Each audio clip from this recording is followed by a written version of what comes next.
Hi there, it's Antti again, and this is the Beyond Testing show. Welcome to our studio here in Helsinki, Finland. Hi, this is Sami and welcome to the show. Today's topic, what will be the number one skill everybody wants in 2025?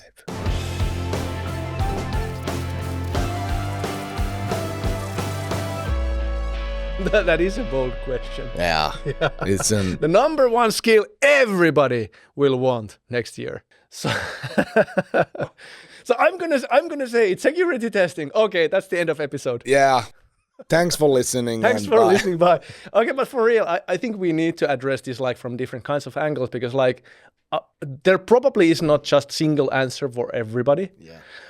So what are our different angles if we were to like look into it in more detail? Well, we both have quite unique visibility on the market. Yeah. We meet a lot of customers and talk with them, and we tap into their demand. So from that, I would start digging that true. back. So yeah, I would have to say one of the interesting emerging things, like because like I talk a lot about like quality in overall, yeah, with people who are product owners or C-level leaders. Yeah. And I noticed that a lot of them end up talking with me about like, yeah, we need to like somehow create a testing or QA strategy for our organization.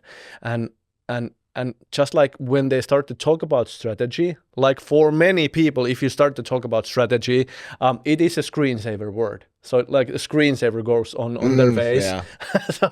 so it's in a sense, talking about strategy easily becomes a topic that makes the question go away. Yeah. So what are the pain points in quality that these organizations face, and what's the underlying thing or a need or a problem that makes you talk about strategy? Yeah. And that's like, I found it's a really interesting and valuable question to ask if you want to like find out answers to the number one skill in software testing in the future. And I like to like think about this first of all in terms of like psychology. Because oftentimes when you talk with leaders, high-level leaders, they have these like, in a sense, emotional needs. And like every human being, like I can tell I have those, like they have four core emotional needs. And one of them is like the feel of certainty, to feel in control, you know. If you don't feel in control, like you get fired and you get a divorce and you lose your health, you're gonna struggle to restore that feeling of control and certainty. Am I right? Yeah. So that's the primary like emotional need for people. Then people need variety, excitement, some adventure, you know. Then people need significance. I want to feel that I'm making an impact here. And then people want connection and love. And thinking about these four needs, what is it that when people start to talk about like strategy or whatever they need in software testing, what do they actually need? Usually they want to feel in control, and there is some kind of probably sense that they want to feel significant, that they are in charge of something that makes quality. Yeah.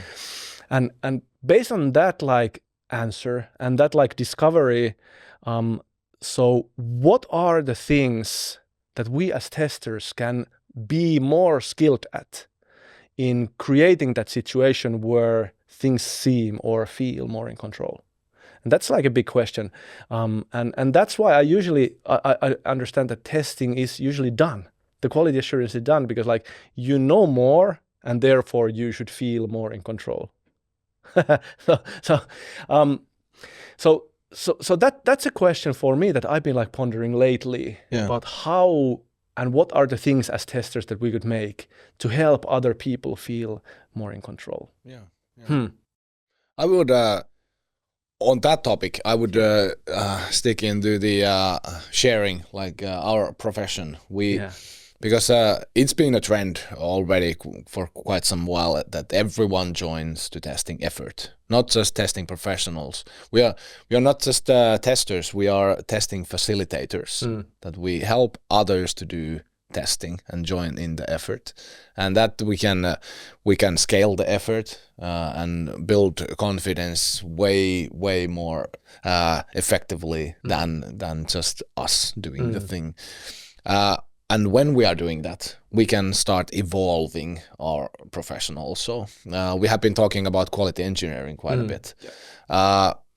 Quality assurance was the relic of industrial age when you manufactured cars or pieces of butter or whatnot. You had production lines, and it was easy to optimize those. But now that you have software, there's not a single person who knows everything about what we are building. There's too much going on. You cannot. It's not a production line. You are not building anything. You are growing something.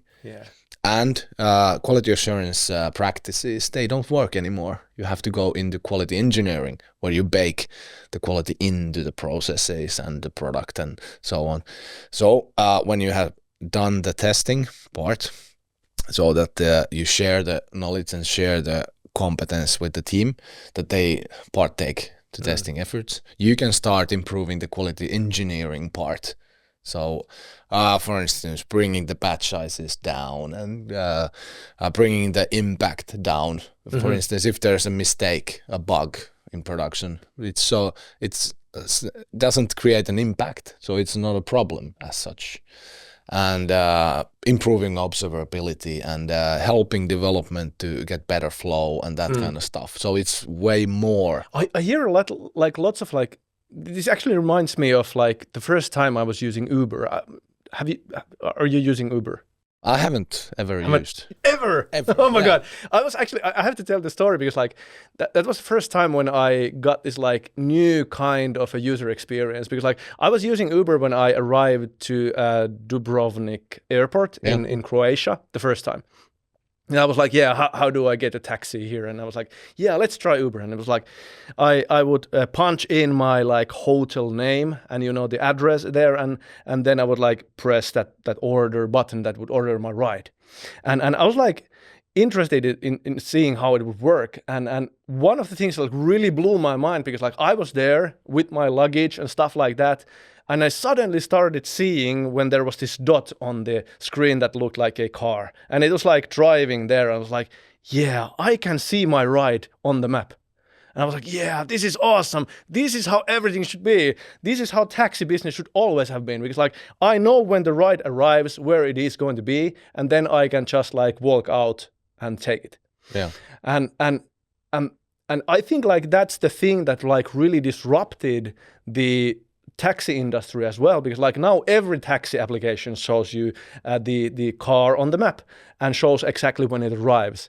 And just me as a user, when I know where the ride is going and when is it coming, so I can adjust my behavior to that.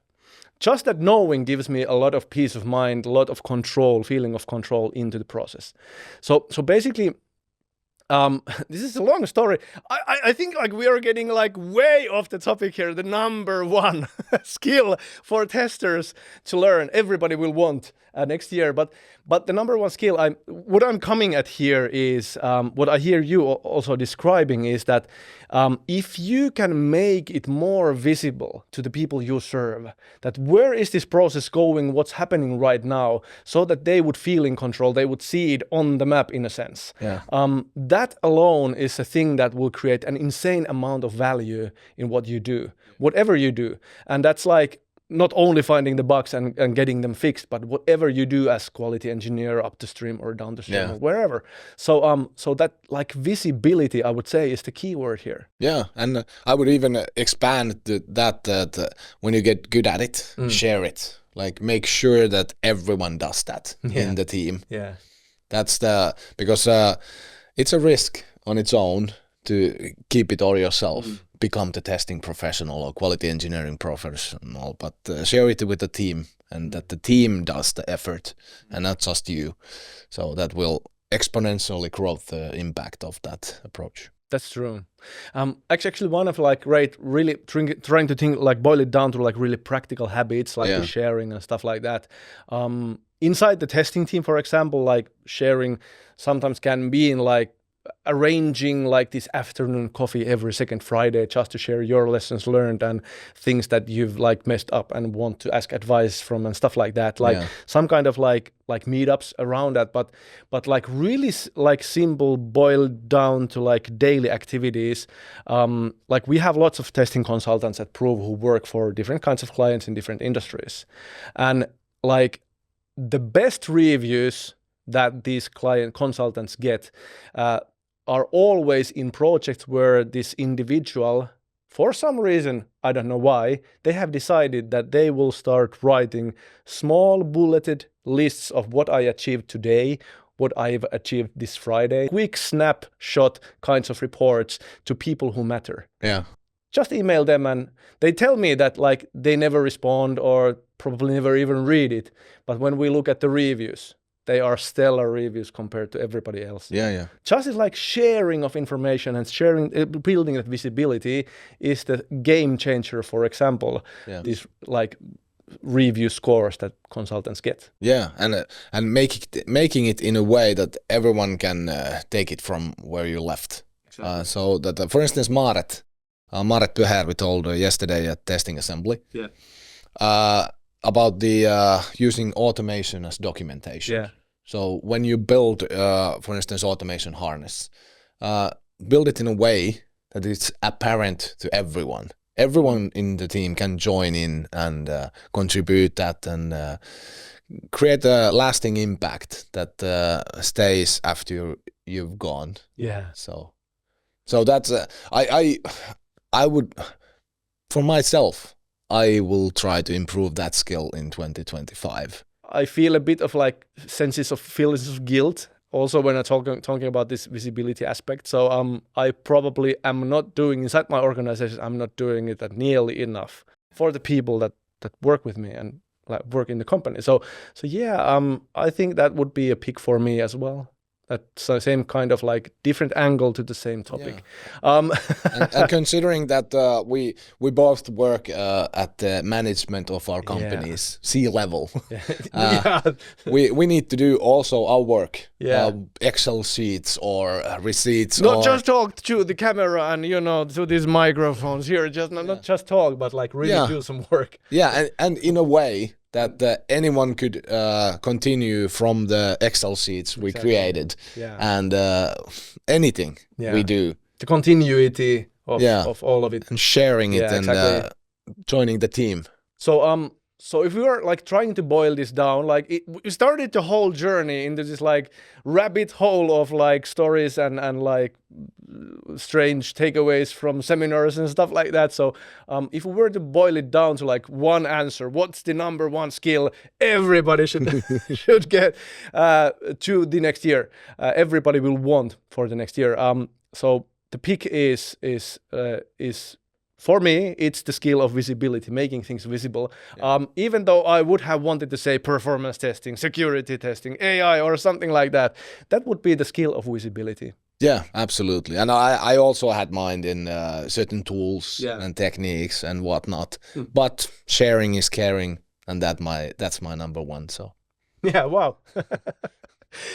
I am pretty surprised that we were able to boil it down to one word. In the end, that conversation was like chaotic in the beginning, and now we have one word. Cool. Do you feel like we answered the question? Absolutely. Yeah, absolutely. Do you feel like we answered the question? Yeah. Please don't hesitate to use the comment field below if you have your take on this one skill question.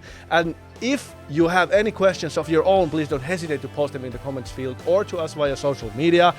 And please, please, please, remember to hammer that subscribe button gently. Okay, gently. Hey, take care and bye-bye.